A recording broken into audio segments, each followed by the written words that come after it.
Welcome back to the Corporate Mullet Podcast, episode 2. Thank you guys so much for watching the first one. As usual, I am your host and one half of the show of Corporate Mullet, Michael, and And I'm the other half, Sachin here. Yes, sir, and we're ready for episode 2. To kind of continue some of the conversation from episode 1, we really wanted to dive into sales motivators, what kind of gets people motivated to sell, to be top performers, or what it is that motivates you to chase the field. Do you want to kick this one off? Why don't you go ahead, since you sent an interesting post in the morning, So okay, let them know what you saw. Let's set the stage a little bit, and then we could jump right in. Perfect. Yeah. So, I see a lot of sales influencers on TikTok or LinkedIn. And this morning I woke up and it reminded me of Sachin here. I don't know if anyone's familiar with Matt Easton of Easton University. Plug for him there to our 3 listeners. But he was talking about his origin and how he saw, I'm not good with cars, but it was like a green sports car. And at the time it was worth a lot of money. And it was the exact same one he had of a toy in his hand. And that was, to keep the story short, that was his main motivator, was to, figure out what that person's lifestyle was and how he can one day attain that car. For me, that got me thinking, for the motivators and things like that. But for me, it was mainly the lifestyle and the ability to, kind of have freedom with what you do.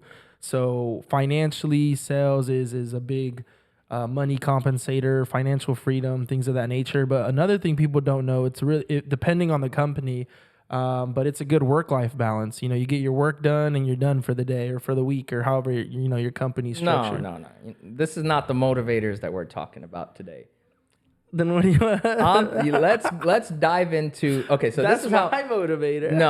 No, it never is. There's always something there, right? There's that, there's that car, there's that house, there's something there that you want. Travel. But that's travel. What I'm saying. Yeah. Like the work-life balance, I can go to Japan, work till 12, finish my meetings, and I'm good.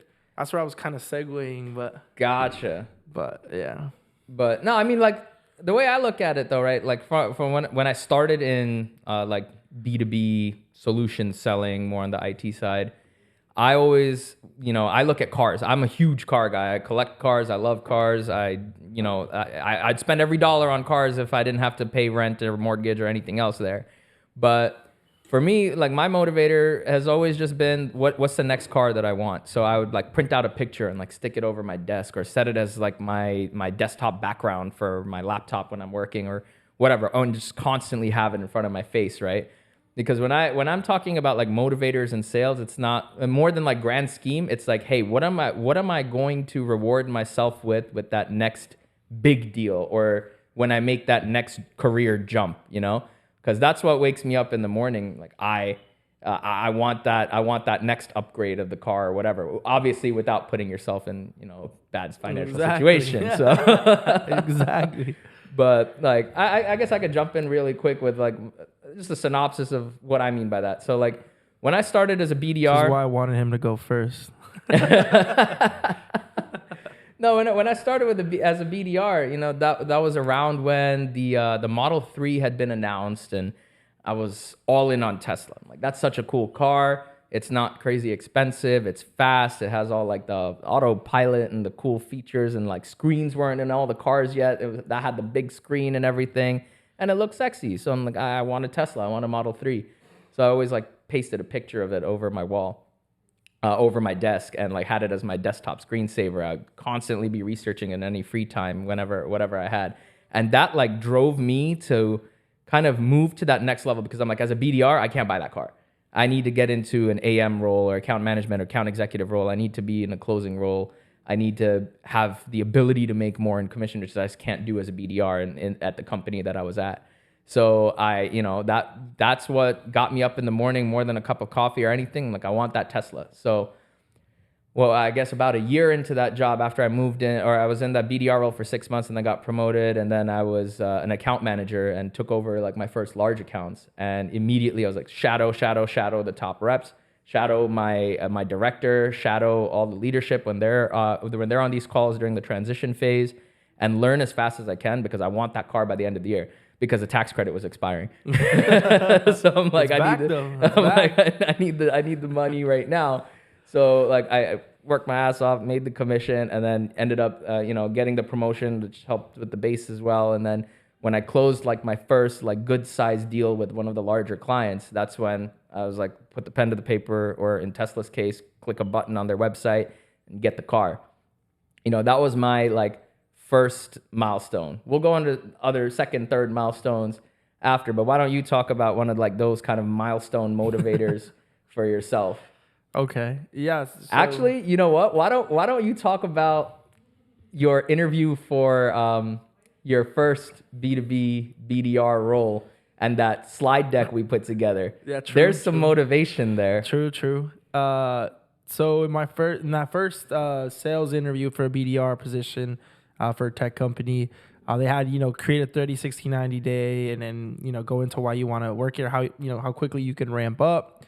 And I met with Sachin prior to doing that. He's like, what will really be like a good way for you to get on the right foot with these guys is create what your car will look like within like, a year, 2 years, 3 years, but include that within the 30, 60, 90.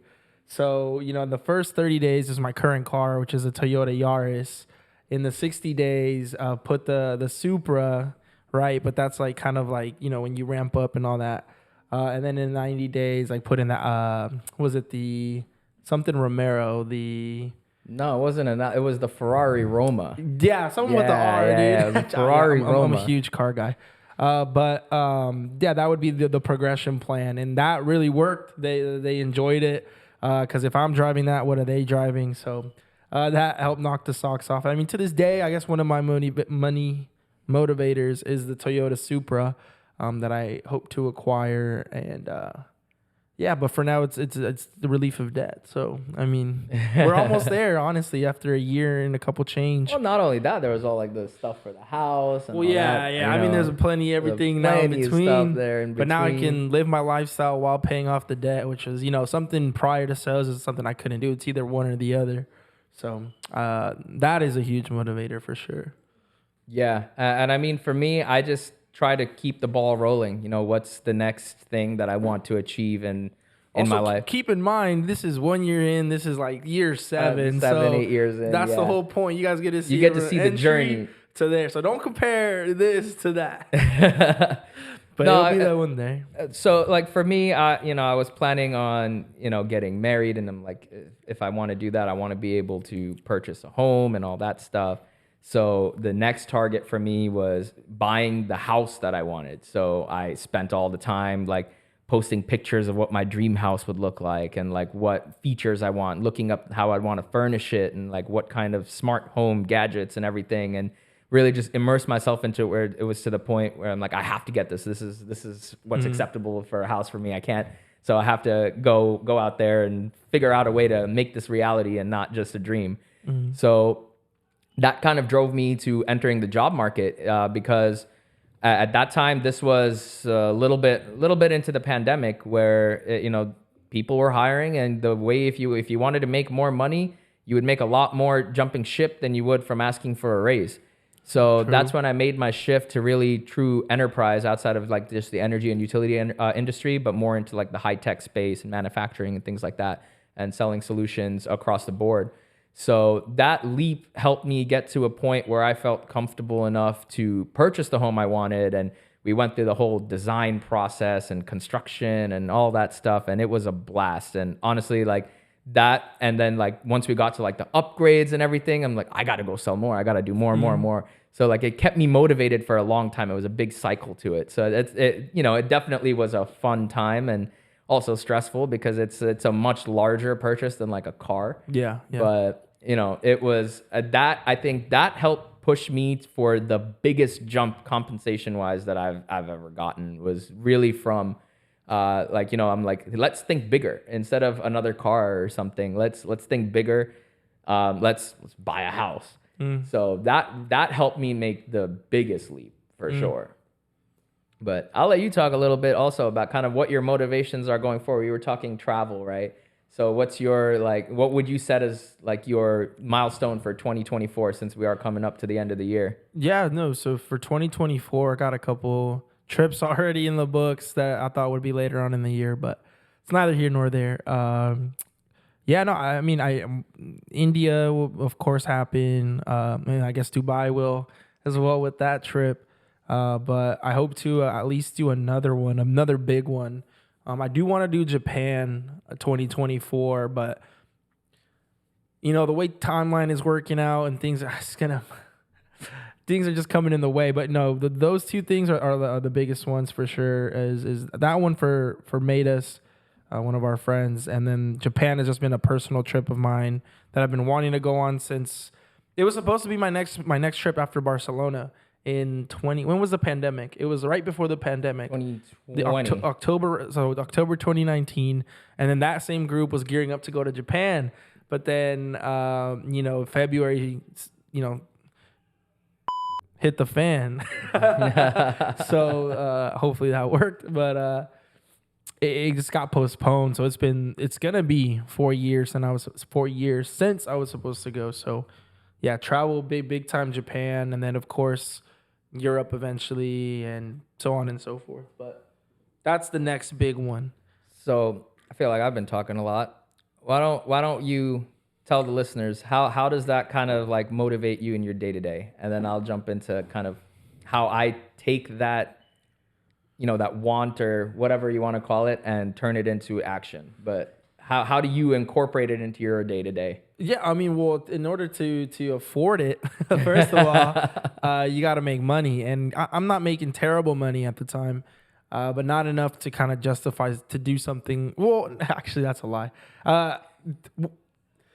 Want to make more to the point where I can travel in somewhat luxury, if that makes sense. Because a lot of people, when you travel, you do the bare minimum, you capsule hotels, things like that.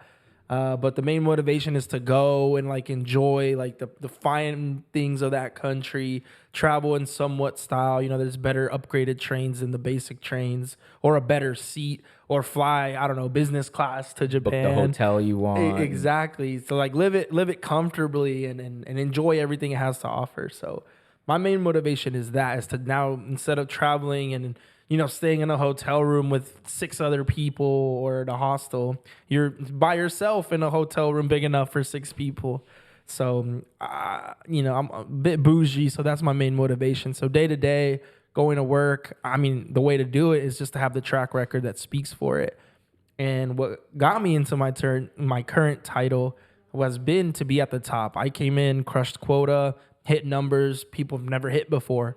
So that was my biggest thing. And people would always ask me, like, what motivates you to come in and different type of selling, but make 100 calls a day for 3 months straight? Mm-hmm. Well, you said if I did XYZ, that you would give me XYZ. And that was the case. And, when you set a goal and they honor it, you got to do what you got to do, man. And shocker, if you keep doing it, you keep going up. Not saying make 100 calls a day. Obviously, I got smarter with it, came up with a better strategy. But, you got to do the grunt work at first. First, you got to prove yourself, prove that you can hold your own. Yeah, at the end of the day, we're corporate mullet. It's not... Right. We're work smart, not hard. Right? And I always that's how we like to sell. Exactly. But sometimes you got to work hard until you figure out how to work smart. Exactly. You and I tell my BDRs, they're not my BDRs, but my BDRs in my organization this all the time. I'm like, hey, would you rather work your ass off for 3 months and then get the life you want, or keep it at cruise control while you're in the job and never be the first one at the promotion leaderboard? Like it's two different things. Yeah, and I mean, like, for me at least, having those different forms of motivation, I feel like it also makes me more creative in how I sell, because I find myself in roadblocks and everything, and at the end of the day, yes, I want to close this deal. I want to keep my job. I want to feed my family and all that, but that the day-to-day grind gets old. I guess. So when I have that motivation, I definitely feel like I have a lot more creativity in how I sell and how I overcome these roadblocks, and I get these new skills basically in my toolbox that I can use on the next deal and the next deal and the next deal. If for example, I'll go back to when I got the Tesla. One of the things that I wanted to do was, have an innovative add-on for the platform that I was selling at the time. So this was like a ground up design for like a new module or new feature in the system. And part of that, like part of the reason for me thinking that way is I was thinking, hey, this can help me build a relationship with this client as an account manager because I'm, I'm addressing a big issue for them right now around productivity in our platform. And also, it's something that's a definite value add when we were trying to onboard and sell to new customers as well. It was something new to the market. It wasn't available before. So for me, I don't think I would have ever gotten to that point if I wasn't like, hey, how am I going to get this car before the tax rebate runs out? And it made me like, I worked extra hours and, kind of went on my own path to find the right partners to pull into the deal and see how we could make it happen. And it gave me my first experience of engaging a broader team and working with like solutions architects and project managers to really design this solution from the ground up. So I wasn't just the sales guy. I was helping on the project management side. I even wrote little bits of code here and there just for me testing it out so I can prove to myself that, hey, this is worth taking to leadership and worth taking to my client, things like that. But without that extra motivation, at least for me, I think that would have taken a lot longer. But that extra motivation really kind of helped drive it across the line and get me there faster and get that car for me. And then, after that and after the house, my next goal was, I'm a huge BMW fan. I know some people are going to hate me. Some people are going to love me. I don't care. But BMWs are awesome. And I wanted to always own an M car. So I wanted to get, and another thing for me also is when I set these goals, I want new cars because I want to be the first ass in that seat. Yeah. I don't know what it is about you recommend people buy used cars. Huh? Yeah, you recommend people buy used cars.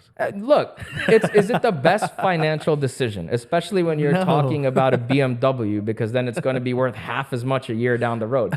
But it's an emotional purchase, right? Yeah. If you're buying a practical car, go used. You need the SUV to take your kids to school and stuff. Go ahead, buy used. You'll save some money. Maybe not in today's market because car market's wild. But we're getting off topic. But I love cars, if you couldn't tell. But I always wanted an M car, wanted to buy it for myself and buy a new one and be the first owner there and everything. So that was the motivation to go to that next stage, right? And start really exploring larger enterprise deals and going after larger companies and Fortune 500 and things like that.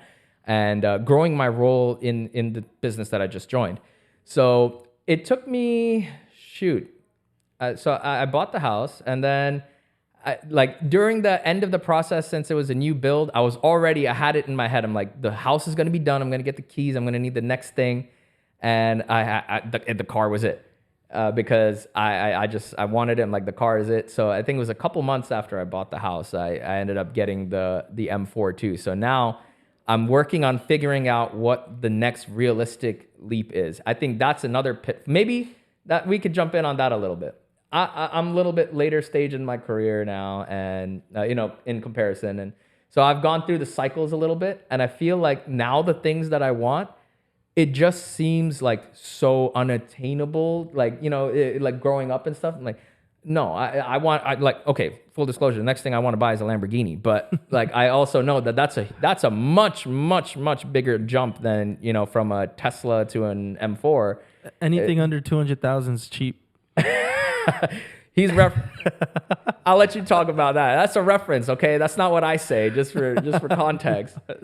But it's there's a lot of real estate salesman. There's a lot of people on TikTok saying some BS to keep it clean, but whatever. But yeah, that's the next goal. But like I feel like that's the point that I'm kind of hitting now, because for me, that's since I was a kid, all I ever wanted was a Lamborghini, and it always just completely felt unattainable. And like now I'm like, that is a big jump. That's going to take longer. So not that I love my job. I love selling. I love, waking up in the morning and going to work, but I'm like, what's going to help push me over the edge? Because that one's going to take a little bit longer. Yeah. $250,000 car, of course. So like, how do you deal with, since you're newer in the career, there's two different perspectives there, right? So like, how do you deal with that? Where it's like, hey, I want to make this bigger jump, but it's, you don't want to feel like you're stagnating. I mean, I have a terrible answer for this. I don't because I think I called you about a 1 month or a month and a half ago, and I was like, hey man, like I feel like I got to this position and in life within sales really quickly, and I feel like I'm stagnating.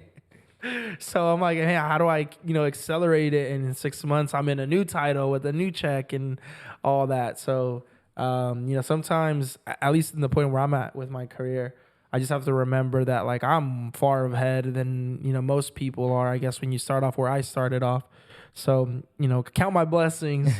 But I haven't even reached my first goal, which is that Supra yet. So, well, second goal technically, but I just it'll come, bro. It'll come. I mean, things have come quick so far, and I think if you keep putting yourself at the top of the list for a company, which is much harder for you to do where you're at than where I'm at, good things happen. So that's kind of how I'm like, hey, as long as I maintain this level of status, if it's not at my current company, I know someone's going to come knocking in and try to poach me over to their company. So, as my network grows and all that, I just wait for a door to show up and bust my way through it. So I think that's just how it goes. And talk to me in a year from now. If nothing has moved or if I'm still making what I'm making, then, I messed up somewhere for sure. For sure.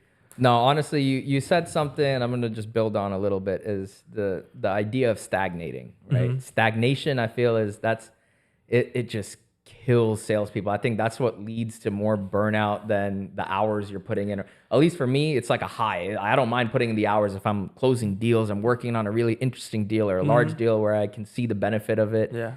I don't mind putting in the hours. More than that, it's those slow periods where you feel like you're picking up the phone, you're doing everything you can, you're doing all of that, and just like nothing is coming in. The funnel isn't there. You're not able to get in front of the customer. You have a tough territory or a tough account or whatever it is. And it just makes it so difficult. Yeah. Right? But during those periods of stagnation, I think like having that motivation, having that bigger picture mindset or that goal of like, how am I going to enjoy the fruits of my labor? How am I going to spend this money in a responsible way? Again, don't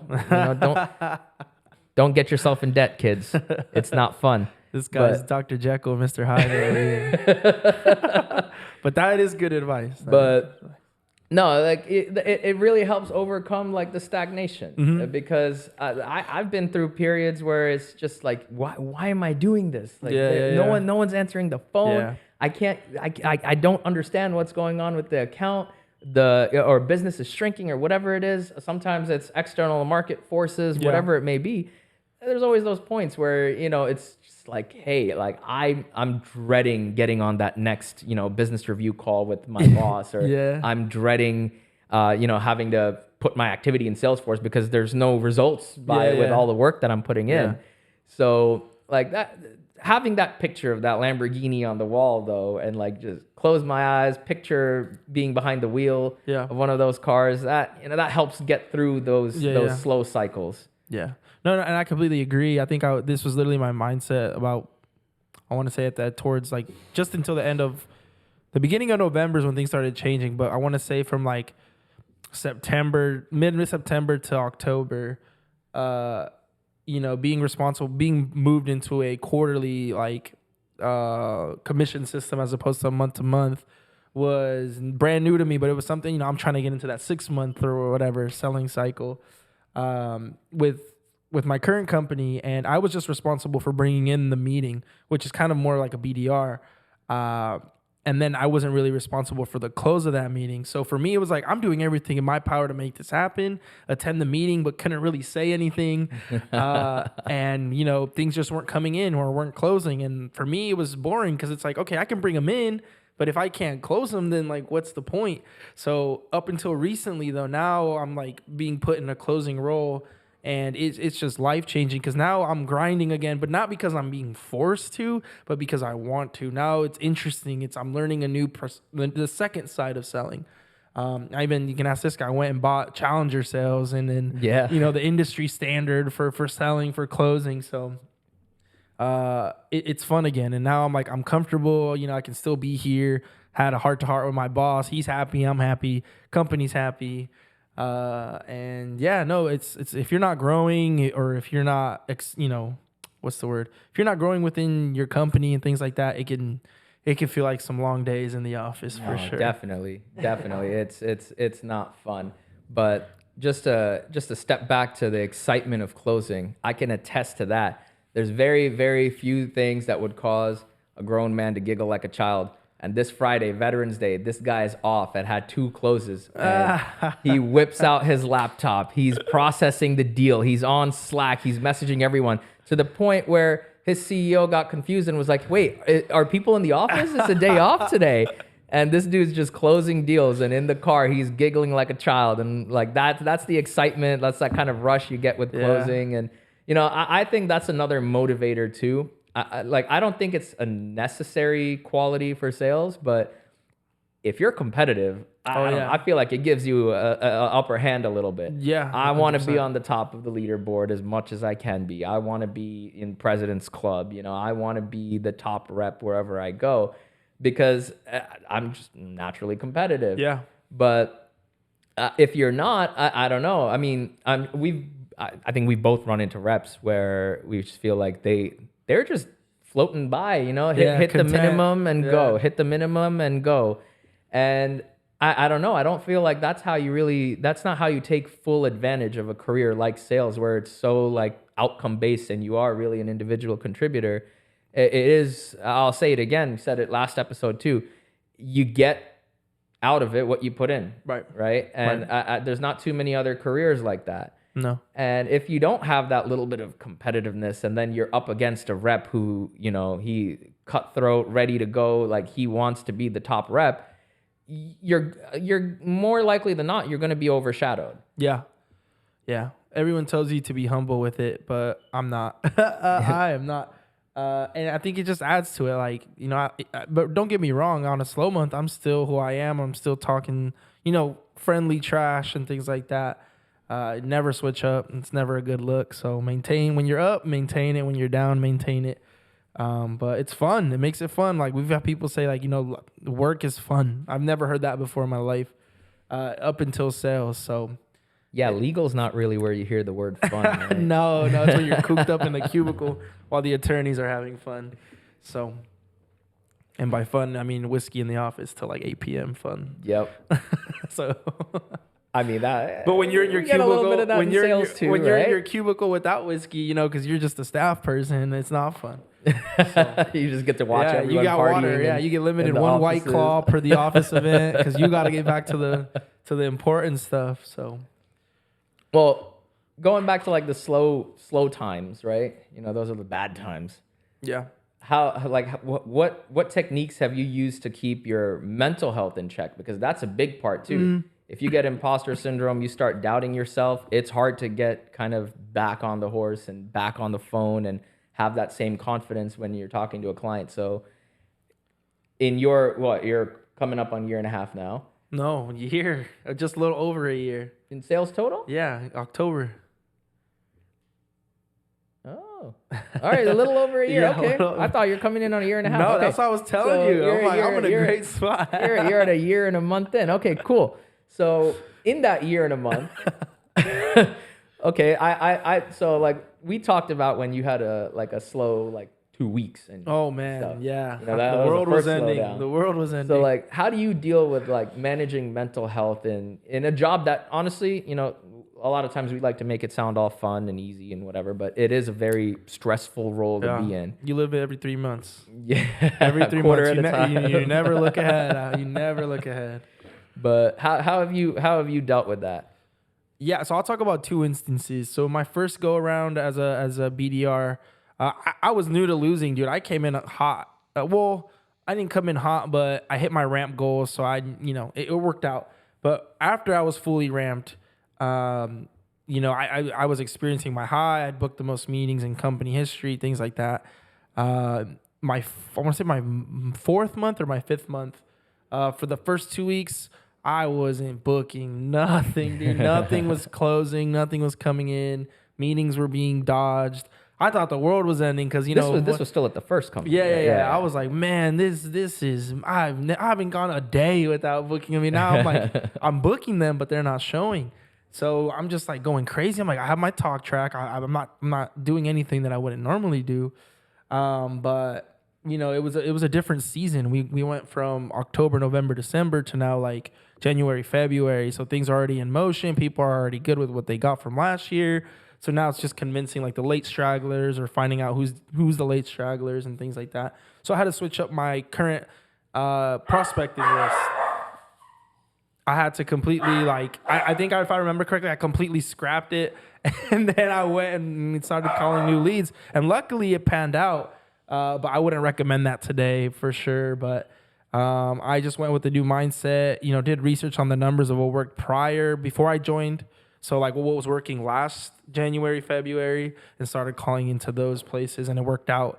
I think I had one of my biggest months. So like it's I learned this too, was that it doesn't matter how you start the month. All it matters is how you finish. So that ended up being one of my biggest commission check months too. And that's with like 2 weeks of nothing. So that was my first instance. And then my second instance at my current company, I had learned for my first time. I think there was a week where I had like 10 meetings booked. I'm like, I'm so hyped. I'm like, I'm gonna be halfway through quota in my first week. It's gonna be great.